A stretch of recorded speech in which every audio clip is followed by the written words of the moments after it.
ഒരു ദേവാലയത്തിലെ കഥ പറയാം. മൺചരാതികൾക്കുള്ളിൽ എണ്ണയൊഴിച്ച് ദീപങ്ങൾ തെളിക്കുന്നതാണ് അവിടുത്തെ പ്രധാന വഴിപാട്.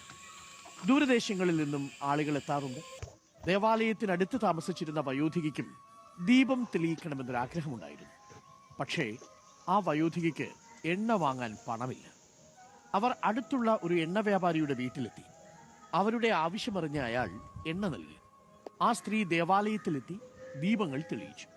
പിറ്റേന്ന് രാവിലെ ചരാതികൾ കെടുത്താനെത്തിയ ജോലിക്കാർ അത്ഭുതപ്പെട്ടു. ഒരെണ്ണം പോലും കെടുന്നില്ല. എല്ലാം അതിങ്ങനെ കത്തിക്കൊണ്ടിരിക്കുന്നു. എല്ലാം കണ്ടുകൊണ്ടിരുന്ന പുരോഹിതൻ പറഞ്ഞു, നദിയിലെ ജലം മുഴുവൻ ഒഴിച്ചാലും അവ കെടില്ല. അത്ര ആഗ്രഹത്തോടെയും ഹൃദയശുദ്ധിയോടെയും തെളിച്ച ദീപങ്ങളാണ്. എണ്ണ തീരുമ്പോൾ അണയുന്നത് വിളക്കല്ല, വെളിച്ചമാണ്. നമുക്ക് നമ്മളിലുള്ള വിശ്വാസത്തിന്റെ കരുത്തും അതുപോലൊരു വെളിച്ചമാണ്. അതുകൊണ്ട് മനസ്സിലെ ഇച്ഛാശക്തിയുടെ അഗ്നിശിഖ ഒരിക്കലും